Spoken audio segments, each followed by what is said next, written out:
विद्यार्थी मित्रांनो, आपण चिटणीसाची कार्यपद्धती ह्या विषयाचा अभ्यास करत आहोत।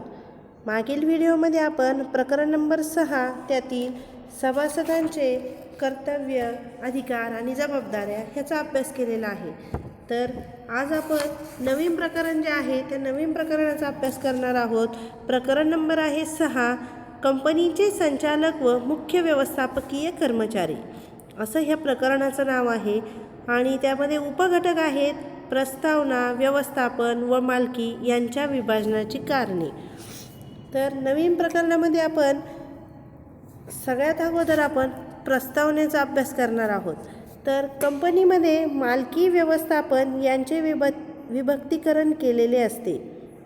कंपनीमध्ये मालकीचं आणि व्यवस्थापनाचं असं विभागीकरण केलेलं आहे, कारण की मालकी ही सभासदांकडे असते आणि व्यवस्थापन हे संचालकांकडे असते। आणि जे संचालक असतात ते संचालक सभासदांपैकीच काहींची संचालक म्हणून नेमणूक केलेली असते। त्याचं कारण म्हणजे कंपनी ही वेगवेगळ्या भागामध्ये विखुरलेली आहे। कंपनीचे भाग जे आहेत ते वेगवेगळे आहेत, वेगवेगळ्या ठिकाणी आहे। मग प्रत्येक वेळेस व्यवस्थापनासाठी सर्व सभासद किंवा भागधारक हजर राहू शकत नाही, म्हणून त्यासाठी कंपनीच्या सभासदांपैकीच भागधारकांपैकीच काहींची संचालक म्हणून नेमणूक केलेली असते। म्हणून मालकी जरी भागधारकाकडे असली तरी कंपनीचं व्यवस्थापन हे संचालक करत असतात, म्हणून त्यांचं विभक्तीकरण केलेलं आहे। कंपनीची मालकी भागधारकांकडे असते तर कंपनीचे व्यवस्थापन हे संचालकांकडे असते। तसंच कंपनी ही एक कृत्रिम व्यक्ती असून कंपनीला दैनंदिन कामकाजासाठी तसेच कंपनी कार्यालयाचे व्यवस्थापन व नियंत्रण करण्यासाठी एका मध्यस्थाची गरज असते।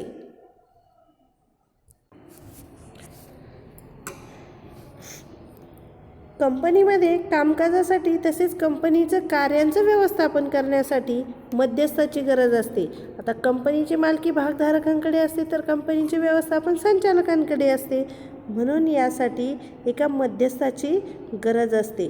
कंपनीचं जे व्यवस्थापन आहे ते व्यवस्थापन करण्यासाठी तसेच कंपनीचं व्यवस्थापन करताना ते अगदी व्यवस्थितपणे करण्यासाठी या ठिकाणी संचालक जे आहे ते संचालक अतिशय महत्त्वाचं कार्य पार पाडत असतात। तर कंपनीचं व्यवस्थापन व मालकी यांच्या विभाजनाची काही कारणे आहेत। तर त्यातील पहिलं कारण म्हणजे कंपनी हे विस्तृत व्याप्ती असलेली मोठी व्यावसायिक संघटना आहे। कंपनीची व्याप्ती ही विस्तृत आहे आणि मोठी व्यावसायिक संघटना आहे कंपनी, कारण की कंपनी ही विखुरलेली आहे वेगवेगळ्या भागांमध्ये। तिचे वेगवेगळे भाग हे सभासदांनी भागधारकांनी खरेदी केलेले असतात। त्यांना प्रत्येक वेळेस त्या व्यवस्थापनासाठी येणं शक्य नसतं, म्हणून त्यांनी संचालकांची नेमणूक केलेली असते। म्हणून त्याचं कारण म्हणजे की कंपनी ही विस्तृत व्याप्ती असलेली मोठी व्यावसायिक संघटना आहे। कंपनी ही एक मोठी व्यावसायिक संघटनासुद्धा आहे, हे महत्त्वाचं कारण आहे कंपनीचं मालकी व व्यवस्थापन यांच्या विभाजनाचं। कंपनी मोठी असल्यामुळे विखुरलेली आहे, आणि विखुरलेली का आहे तर कंपनी मोठी आहे म्हणून ती विखुरलेली आहे। तर 2 नंबरचं कारण आहे कंपनीच्या सभासदांची संख्या खूप मोठ्या प्रमाणावर असते। कंपनी ही विभागलेली आहे, कंपनी ही विस्तृत आहे, मोठी आहे, म्हणून त्यामध्ये जे भाग आहेत ते कंपनीचे भागही जास्त आहेत, म्हणून तिचं आकारमान मोठं आहे, म्हणून त्याचे सभासदही खूप मोठ्या प्रमाणावर असतात। सभासद सगळीकडे विखुरलेले असतात, म्हणून कंपनीचे व्यवस्थापन करणे त्यांच्यासाठी आवाक्याबाहेरचे असते। प्रत्येक वेळेस कंपनीच्या व्यवस्थापनासाठी त्यांना येणं शक्य नसते, म्हणून त्या ठिकाणी कंपनीचं व्यवस्थापन हे वेगळं असतं। 3 नंबरचं कारण आहे मोठ्या संघटनेचे व्यवस्थापन करण्यासाठी बहुतेक सभासद उत्सुक नसतात। ज्यावेळेस मोठी संघटना असते, मोठी कंपनी असते, त्यावेळेस त्या कंपनीचं व्यवस्थापन करण्यासाठी बहुतेक सभासद हे उत्सुक नसतात, म्हणून या ठिकाणी विभाजन हे केलेलं असतं। 4 नंबर आहे कंपनीचे सभासद पात्रता व क्षमता अशा दोन्ही पातळींवरती ते असमर्थ असतात। कंपनीचे सभासद तसेच पात्रता व क्षमता अशा दोन्ही पातळींवरती असमर्थ असतात. म्हणून या ठिकाणी हे जे कारणं आहेत ही 4 कारणे कंपनीचे व्यवस्थापन व मालकी विभाजनाची आहेत. तसंच कंपनी ही भौतिक अस्तित्व असलेली कृत्रिम व्यक्ती असल्यामुळे संचालन व दैनंदिन कामकाज करण्यासाठी मानवी मध्यस्थाची आवश्यकता असते. मग अशा परिस्थितीत भागधारक म्हणजे मालक म्हणून जबाबदारी घेऊ शकले असते, तर याआधीच ते ही जबाबदारी पार पडू शकत नाहीत. आता याची आपण या ठिकाणी चर्चा केलेली आहे की का जबाबदारी पार पाडू शकत नाही. म्हणून कंपनीचे व्यवस्थापन करण्यासाठी एका संघटनात्मक रचनेची गरज निर्माण होते. व्यवसायामध्ये एक संघटनात्मक रचना आहे की त्याची गरज असते. प्रत्येक वेळेस सगळे भागधारक जे आहेत ते उपस्थित राहून व्यवस्थापन करण्यासाठी आणि प्रत्येक कामामध्ये ते इन्व्हॉल्व होऊ शकत नाही. म्हणून कंपनीमध्ये काही संघटनात्मक रचनेची गरज निर्माण झालेली आहे. तर ती आता संघटनात्मक रचना कोणती आहे, तर त्यामध्ये भागधारक हा कंपनीचा मालक असतो. म्हणून तो काय करतो, काम करून घेतो संचालक मंडळाकडनं.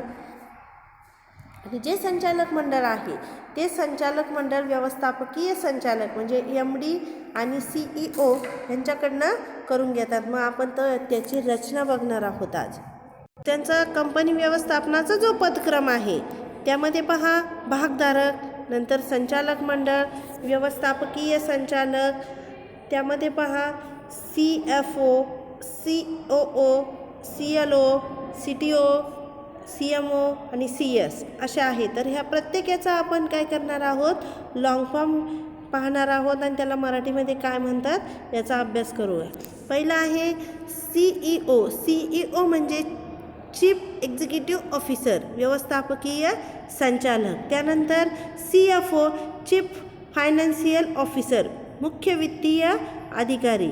3 नंबर आहे COO चीफ ऑपरेटिंग ऑफिसर, मुख्य कार्यकारी अधिकारी.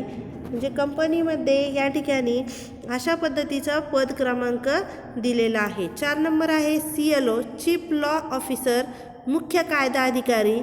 CTO चीफ टेक्नॉलॉजी ऑफिसर, मुख्य तंत्रज्ञान अधिकारी. 6 नंबर आहे CMO चीफ मार्केटिंग ऑफिसर, मुख्य विपणन अधिकारी. आणि CS कंपनी सेक्रेटरी, कंपनी चिटणीस. अशा प्रकारे एकूण 7 आहेत या ठिकाणी. तर CS म्हणजे या ठिकाणी कंपनी सेक्रेटरी. जो कंपनी चिटणीस आहे, तो जो सेक्रेटरी आहे तो सर्व कामकाज व्यवस्थापनाचं पाहण्याचं करत असतो. त्यामध्ये हे जे वेगवेगळे विभाग आहेत, व्यवस्थापकीय संचालक असेल, मुख्य वित्तीय अधिकारी असेल, मुख्य कार्यकारी अधिकारी असेल, मुख्य कायदा अधिकारी असेल, मुख्य तंत्रज्ञान अधिकारी असेल, मुख्य विपणन अधिकारी असेल. म्हणजे या ठिकाणी कायद्याचं ज्ञान असणारा या अधिकारी आहे, कार्यकारी अधिकारी आहे, वित्तीय अधिकारी आहे. की ह्यामुळे काय झालेले, हे विभाग पाडल्यामुळे, हा पद क्रमांक ठरवल्यामुळे या ठिकाणी जे काही संस्थेचं व्यवस्थापनाचं कामकाज आहे ते अगदी चोख आणि व्यवस्थित सुरळीतपणे पार पडू शकतो.